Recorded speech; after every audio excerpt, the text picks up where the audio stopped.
Here you can see what happens if you watch a YouTube video but without sound while you are on a phone call. You end up with a glass of milk on your craft desk because you need the milk carton for the project you want to do inspired by the video. So let's create some really cool faux metal labels today, inspired by Toni from Crafty by Toni.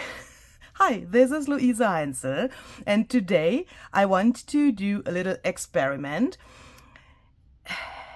The first thing is experimenting with milk. I don't know if that works the same like with coffee. I'm really wondering if this is doing the same things to my brain like coffee would do, but let's see. So I have already taken my milk carton apart because I want to use this for today's project, and of course I will show you which video inspired me for today's project. That is this one here. This is also called experimenting faux metal labels. So the title already says that Toni, her name on YouTube is Crafty by Toni, she also experiments while doing this, yeah, and she tries out different things, obviously. I have absolutely no idea what she's talking in this video, and I have not listened to the instructions she's probably giving in her video, because, as I said, I was on a phone call and I watched this by coincidence. I had my iPad next to me while I was on that phone call, and this video was playing by coincidence. I have to say I'm a really, really big fan of Toni. So Toni, if you are watching this, perhaps. First I thought I wanted to say I have a new crush. And that's Toni. But then I was afraid that Barbara from 49 Dragonflies would be perhaps a little bit mad with me. Because she's my crush, of course. You know. If you know, you know. But I'm a really, really big fan of Toni, and she does the most amazing things, especially when it comes to grunging things up. I'm really in awe with what she is doing. So if you don't know her yet, then please check out the info box below this video. I will link her channel and also this video, of course, down below for you. Another point for today's idea and for this experiment is that I don't have exactly the same things like Toni has in her video here. As you can perhaps see, she has some metal tape here. Can you see that there on her desk? I don't have something like that, but the result she has in her video made me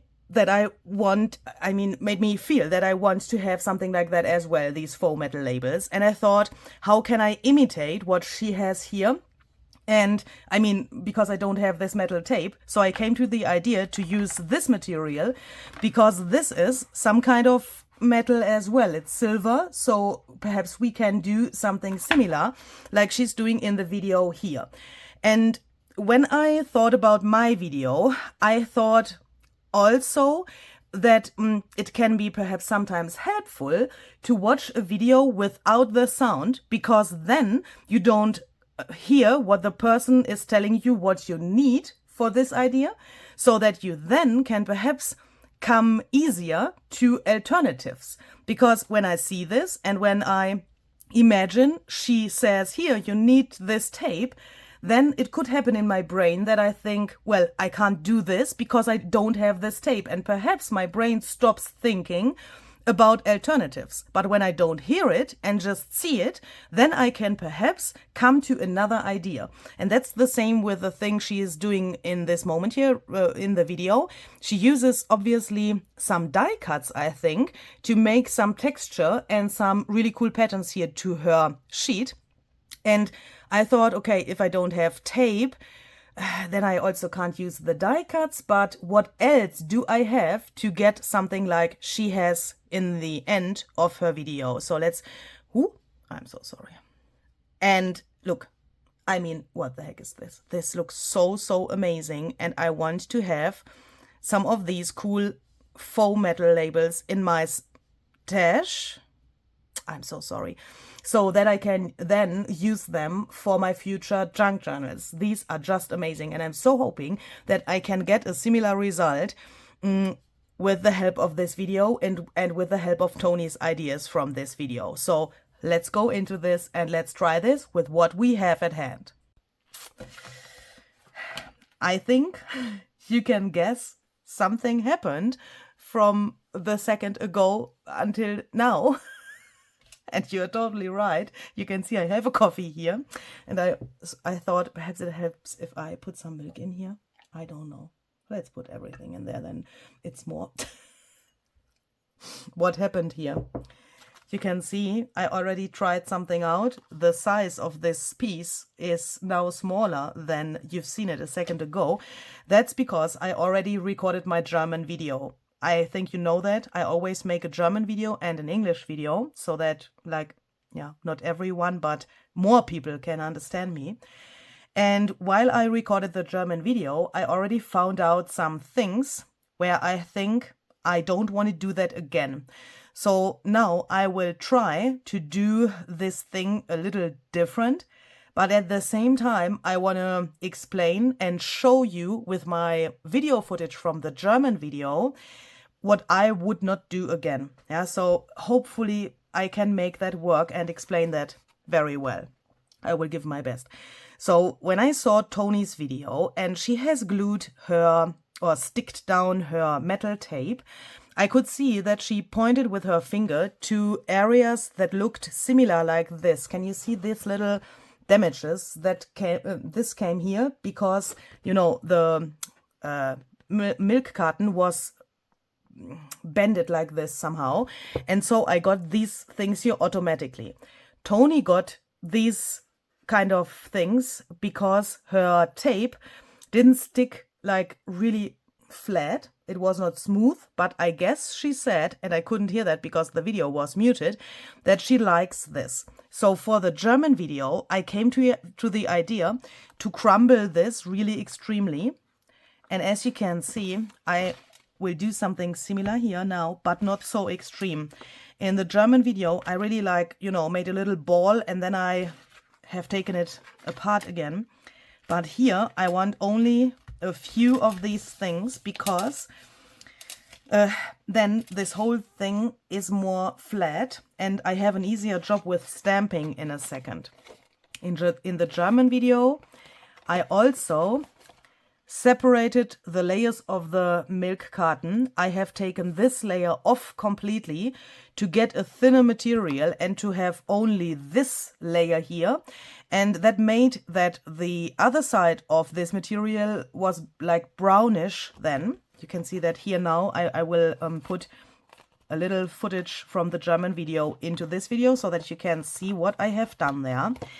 I thought that is good that this material is not so thick because I later on want to use these faux metal labels in my junk journals, and I thought it helps when this material is not so thick to avoid bulk. Yeah, but here I want to try to leave this layer on here because I want to see the difference, and I also thought that the other labels got a little flimsy. So then the next thing, oh, this is very cold, I did in the German video was I have taken some stamps and I have stamped to this thing here after applying some clear gesso. I have stamped with, where is my ink pad? I wanted to show you my ink pad. Ah, here. I have stamped with VersaFine Clear to get a really nice background. And then I have spritzed or sprayed some of this artist's fixative to it because this is alcohol based. And I was hoping, and that actually worked, that I could get or can get a really, really loose background with this first layer of stamping. But in the end, I couldn't see that stamping so well anymore. It turned out really light, and with the other layers I have added then later, I couldn't see that so well anymore. So I decided to do this here a little differently. So first of all, I want to add a good portion of this clear gesso here, and I want to have a really black, like fake stamping for my background. So I decided to take some collage paper. This is some ideology collage paper, because this you can glue down really easily, and it's really intense when we talk about this black. And I thought that is not only easier to do here, because, you know, stamping on such a weird material, I mean, it worked, but you know, this is really fast. If you don't have this kind of collage paper, you could also use a napkin, or I mean with some like black and white pattern, or perhaps you like something else. Or you could also, I guess, take something like a tea bag and stamp to the tea bag first, and then just glue it down like this. That should work as well. If you want to stamp to a tea bag, then make sure that you use a permanent ink. Otherwise, you would smear the ink in this step, because of course this medium here is water-based. So I will quickly glue this here, and then I'm going to take my heat gun and I will quickly dry this. Toni has used some die cuts in her video, and she has taken the die cuts, glued them to the surface, and then she has sticked this silver metal tape over the die cuts. Then she has used a Q-tip to get a really crisp outline of around the die cuts. She just went around the shapes of her die cuts, and that looked really, really cool. What the heck? Oh no, okay, I have to fix this little problem. It doesn't stick here so well. Where are my scissors? And when I tried this out for the German video, I thought, how the heck can I get something like Toni has in her video? Because first I thought, I can't use die cuts because I don't have this tape. My layering is totally different here. I thought, if I use die cuts, then, I mean, how can I get this effect that she has in her video? And I thought, don't do it. I thought it could be a good idea to use some wooden letters. So here you can see the German video footage again. You can see I have tried to glue some wooden letters, which I bought in a dollar store or something similar. And that really didn't work because I couldn't get with my paintbrush into these little tiny details of the wooden letters. I couldn't manage to get really like the real shape of them because my paintbrush was too big or something like that. And I have tried to glue a tea bag over that, and I think that the tea bag also was not flexible enough to be able, so that I wasn't able to bring that around this wooden letter. But this tea bag thing brought me to another idea, and that in the end worked really, really well. And I ended up with using a die cut. So I want to do this here as well. Don't be confused. I've just added a little bit more of the gesso to make sure that this sticks really well. So where are my die cuts now? So I already found out something that I really like. So I want to do this here again. So I'm taking some die cuts. Toni has used some numbers. I don't have numbers cut out at the moment, so I thought, why don't we use some of these little botanicals? I have them left over from another project. I want to use mainly those which are white and, well, but is that really important? Let's try different colors. First I thought I only want to use the white ones, but let's try different colors. So I add another portion, relatively generously of this clear gesso here, and then I stick some of these guys down. I'm really hoping that this will look as gorgeous as on one of the pieces I had in the German video, or I ended up with 2 pieces because I have cut that in half, but that looked really awesome, and I'm hoping that I can get something similar here. And I would like to also encourage you to do exactly what I do here. I mean, for me, it's always a little hard when I recorded the German video and I had something that didn't work so well. I mean, please try to understand my situation. Yeah, I've just edited the German video, and now I come back to my table here, and of course I want to record the English video for you. But when I have in my head that some things in the German video didn't work so well, or I didn't like what I got there, you can imagine that I don't want to do it exactly in the same way, only that you can see it. That is a little egoistic, but it makes no sense in my eyes that I create something here where I already know that the result is not what I want to have. And that makes it hard because I did this twice, of course. And with the second go, I learned something, and you know, then I want to change something, but I still want to have the same theme of my video. And of course, I don't want to confuse you, but I also want to encourage you to do what I do here right in this moment, because when you have something on your desk and you try that out, for example, because you've seen a video and you got inspired by that video, and you do it, and yeah, then you think I don't like it, then perhaps you want to try exactly what I am doing here in this moment. Tea bags, meaning perhaps you want to try to change some of the parameters of your process to try to get a different result which you like better in the end than what you got with the first try.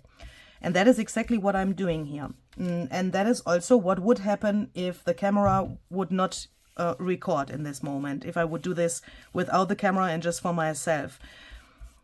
In this process, I found some really interesting things. I mean, things that I liked, things that I did exactly like Toni did it in her video, and where I think that is really genius, and I want to do it again and again, and you know, find the best way for me for this technique with the things that I have. And I mean, what is the sense of my channel? I mean, besides that I try to make a living from this and, you know, try to get them some food to my table. Yeah, but I mean, I earn my money with what I'm doing here. Yeah, but the goal is that you can see something here, what I'm doing here, and that you then can think, okay, I want to try that out. But at the same time, I want you to think, if you have tried it exactly like I did it here, because, for example, it was your first try. I mean, what have I done? I did it like nearly exactly like Toni did it with the materials I have. Yeah, so that is exactly what I want you to do as well. Yeah, and I want to encourage you to try that. Use what you have and try it like another person has shown it to you. But then try to think, what did I like and what worked and what not. And then you can change what you have done to get a result which you like better than the first try. And that is, in my eyes, how learning works. Shall we let this overlap a little bit? Let's try that. That is how learning works for me, and how I mean, I have the feeling that I also can grow my skills with doing it exactly like that. Shall we try to stamp to this again? I think I want to do that because I also have a little plan. Let's see where I have enough space. I want to do something for Toni. Toni, if you are watching, perhaps you have the time and you watched this. Perhaps you have, I mean, I will tag you, of course, and perhaps you have seen that I have tagged you and then you watched this video. Perhaps that would make me really happy. So I want to have one little thing here that says Toni. I have taken these stamps which come from this set here, Worn Text CMS 156 by Tim Holtz and Stampers Anonymous. Now I want to do it like this, and I want to pay attention that we can later on still read Toni here. So if you are watching Toni, this is for you. So the next step is I have taken some distress paints. These are acrylic paints and they are very liquid because they don't have a filler.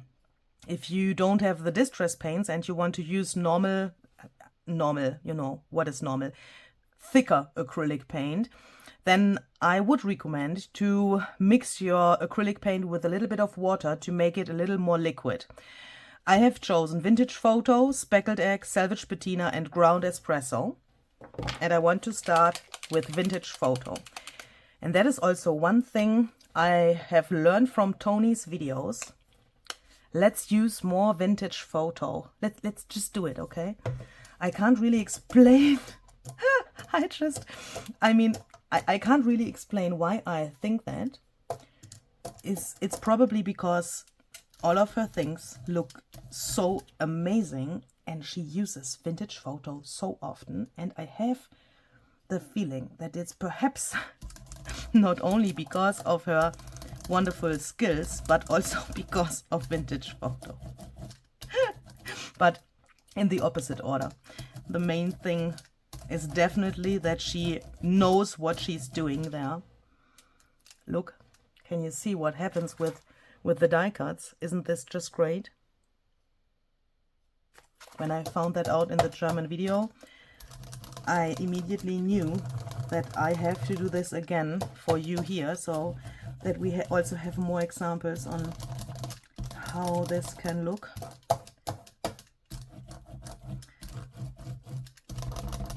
And of course, the paint here reacts totally different than on my other piece. So I guess that I will find out some more things here in a second as well, which could be helpful for the future. So let's see. We have this.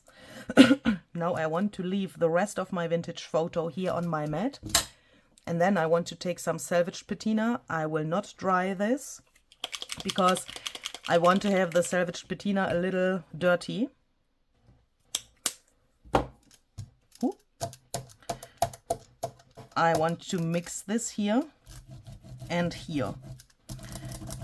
And then we get a really nice look here, I think, because in some spots the color stays like it comes from the bottle, and in some other spots it gets this cool mixture with the Vintage Photo. So I will quickly clean this mess and then I will dry this with my heat tool.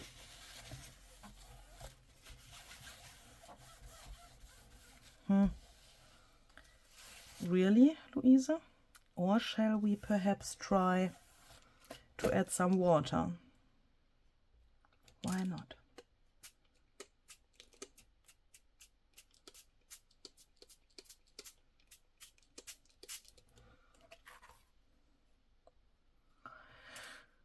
Is this really doing something that we want, or what is this? I think it looks really nice there. Now let's add a little bit more and let's move this piece a little bit.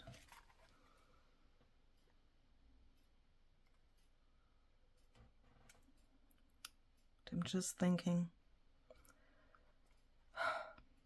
yeah, I think I want, this looks really good. I think I want to have some speckled egg splatters, but I'm, let me see.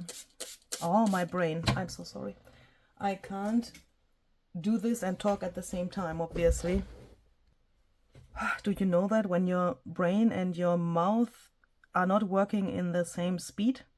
So I was thinking, this is wet. And if I now splatter here,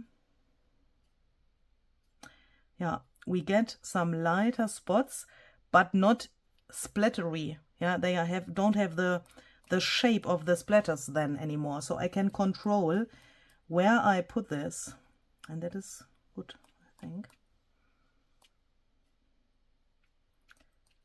And it gives another effect than brayering it on. I think this is already enough. Okay, so now I will really dry this. So this is totally dry now. And now I want to take some of these stamps here. They come from this set here, Fragments CMS 368. Also by Stampers Anonymous and Tim Holtz. I think that these fit really, really well to the numbers and these leaves here. And I want to try something because the die cuts are raised now. And I want to know, is it possible to stamp and get the stamp impression only to the raised areas, or what is going to happen here? Okay, that was perhaps a little bit too much pressure, but can you see, brings out those leaves really well. I think this is also one of those projects where you can learn a lot of what a background is and what happens while you create a background. Okay, less pressure, then you can get this. Oh, wonderful. Because I wanted to say something about backgrounds. Because remember what we have done in the very beginning. We have glued down this kind of paper, this collage paper. And I will show you in a second a close-up of this so that you can see. Oh, this is cool because it's so subtle. I like that this is so uncontrollable. You can only see a few pieces of the collage paper here. Look, there is a little bit of this black, and here, also here, you can see it, here, but it is not a lot, but it adds to the background. And it took me years to be able to accept this phenomenon. Because when I started junk journaling, and it's especially, yeah, like this kind of, this is a mixed media project, isn't it? Somehow. And when I started doing things like this, I was always like a little sad when I covered up things I just have made, because I thought now everything is gone. And I couldn't see what happens in the next steps, and that I get something that looks really interesting just by adding more layers. And now I think I have learned to go on and add more. My friend Marlies, hi Marlies, if you're watching, her channel is called Marley Design. She told me that she is doing it exactly like that. If she is not satisfied with something and she thinks, oh, I don't like that so much, she adds more layers. And yeah, she just keeps adding things. And that is hard.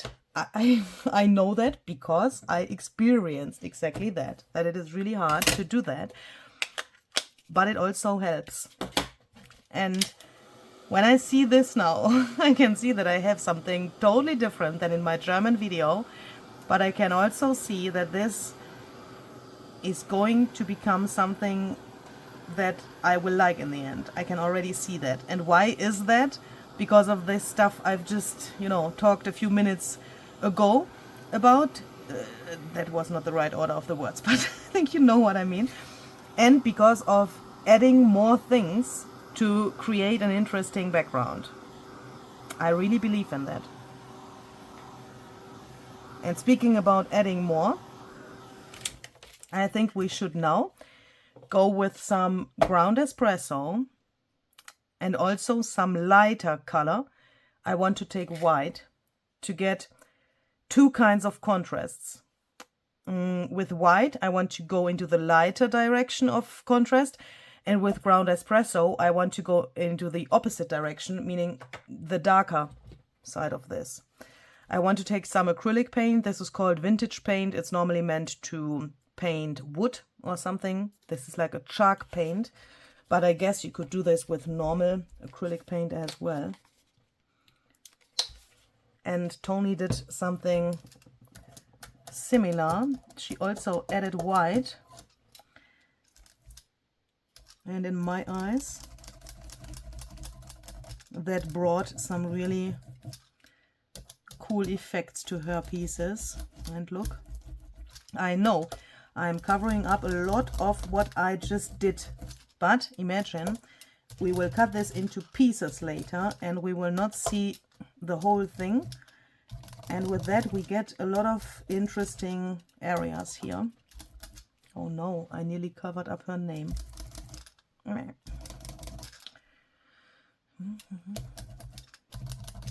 I think this is already enough.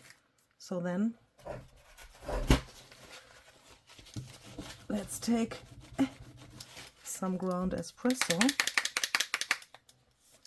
to get some darker contrast as well.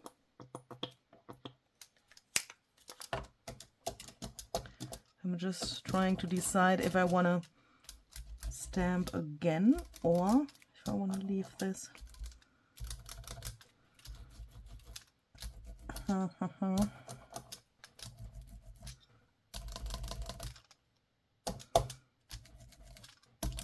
To be honest, this is not enough black in my eyes.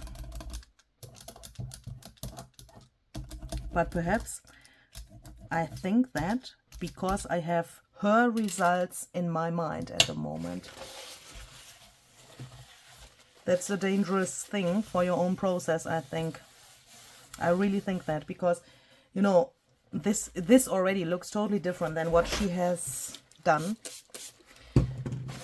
And if I stay too close to, on the one hand, what she had in her video in the end, and on the other hand, to what I had in my German video, then perhaps this is going to become not so successful. So I have to try, and that is really hard for me in this moment. I have to try to stay away from what I have in my mind from her video and what I have in my mind from my German video. I have to try to get a distance from that. And especially when I think about my German video, I have problems with that, because this is now, I have the feeling that this is a totally different video than my German video is. Do you know what I mean? And I wanted to have the same content for both of the videos, so that it is not such a big difference. I want to, you know, have the German viewers the same content like you as my English viewers, but that is not always possible, I think. So, well, I have to live with this now. And what I also can see is I want to have more vintage photo. These spots here, I really like that. That looks really rusty and really old. And I'm just thinking, I don't want to stamp meaning I mean, I don't want to add another layer with stamping. So that means I can now use something. Yeah, I'm so sorry. Holy cow. I don't want to use more acrylic paint, and I don't want to stamp again. Meaning I can use something which is water reactive. Is that correct? That should dry on here. I'm just thinking about the surface we have here, because we've used acrylic paint, and normally this would not dry on a slippery, like really smooth surface like the acrylic paint gives us. But since we have the tea bags there, I can spritz water here because this is waterproof. And since we have the tea bags there, it should be possible that this dries, because the tea bags should soak this, and then this should dry. And there where the white acrylic paint is, I'm hoping to get a really rusty, crusty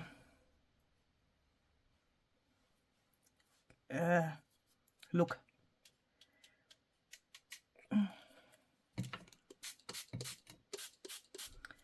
And since the spray stain is translucent, this should be good. Oi, oi, oi.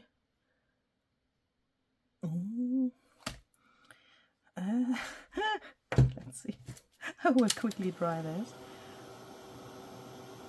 Yeah, the acrylic paint and the spray stain gives a really nice look there. Look, it looks like the white paint, which is not white anymore, is like peeled there somehow, and that looks really interesting.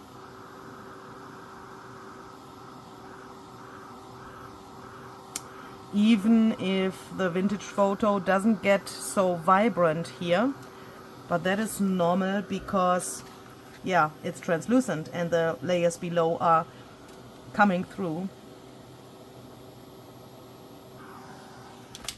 Okay. And now, since this is dry, it should be possible, oh my goodness, I'm a little bit afraid, to take the VersaFine Clear or another black ink pad again.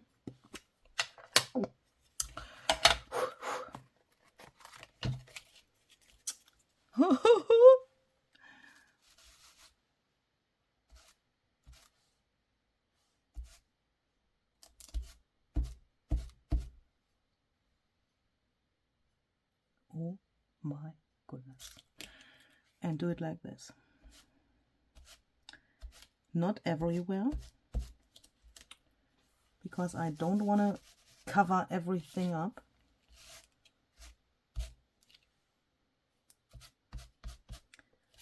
But just here and there. And that brings our shapes of the die cuts back. Can you see? But I'm really missing some numbers. I can't help myself. I have to. Was that English? I can't help myself. That's a song of the Kelly family, isn't it? But I think that is what I was trying to say. I want to have more numbers here. Okay, let's leave it like this.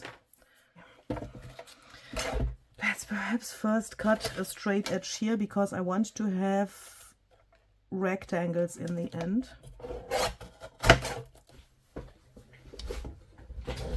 Tim, just in case that you are watching by a coincidence, I noticed it, that I should take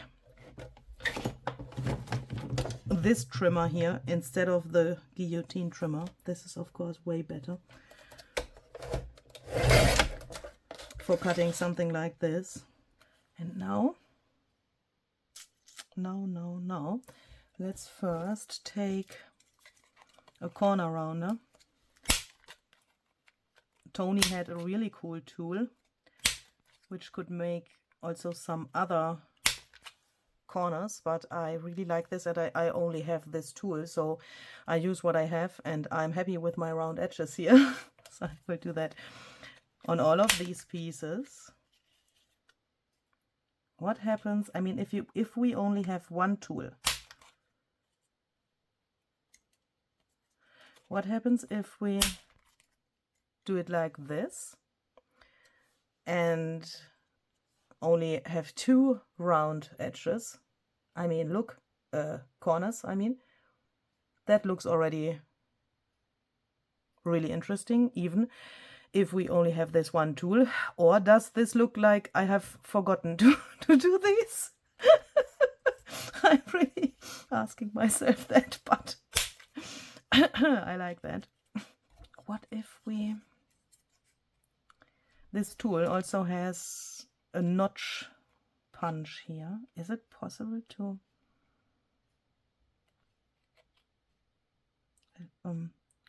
center this? Oh. Of course it is. Why not?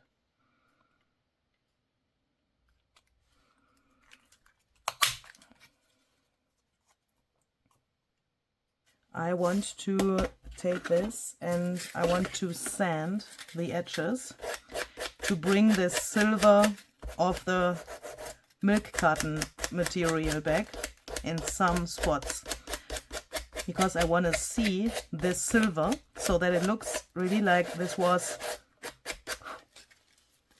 metal. Can you see? Brings this cool edge here. I will do that really randomly and definitely not so extreme like in my German video, because I really like what I have here and I don't want to destroy this beautiful thing here. Okay, now we have these, and this is really cool. I really like this, that it is not so extremely metal-ish. Is that a word? That it is not so, like, it's also not so glossy. It's only a tiny little bit. And this really looks like a patina in the most of the spots, I would say. But let's take some black again and let's go around here, but really carefully. I don't want to this too extreme, and not all around, just like this. Look, then it gets a little frame somehow. I think Toni also added a little bit of gilding wax in the very end. Then just thinking, do I want to do that as well? That could give a really nice finishing touch. Let's try that.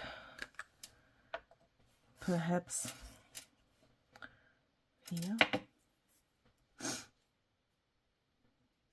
Oh, by the way, I'm so sorry. I have this here by Craft Emotions. This is called Wax Paste Metallic.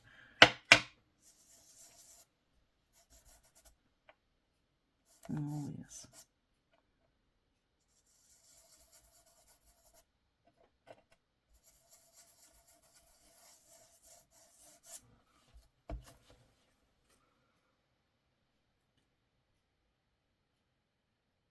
Oh, that is great.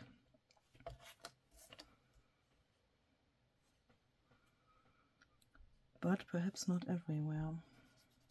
I mean, I'm sure that I don't want to put it everywhere. Definitely not, because now I want to only add a few highlights to this. I don't want to cover everything in gold. This looks really interesting.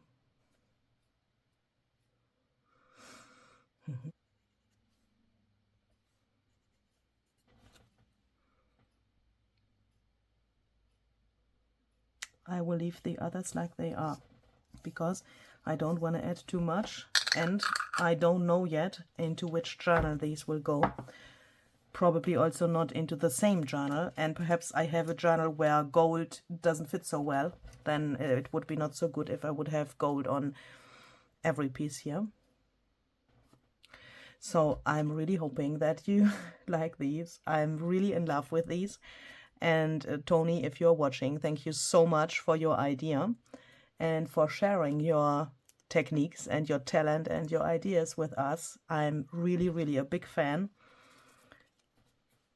And I hope that you can still read your name here. So perhaps you want to try out something like this, and perhaps you are as amazed by your results as I am by what I have here. I would be really happy if you could make an experience like this, because this makes me just happy and I'm really satisfied with these. Have a very great and creative day, and see you the next time. And if anyone is interested in coming and cleaning my desk, you are very, very welcome. Bye bye.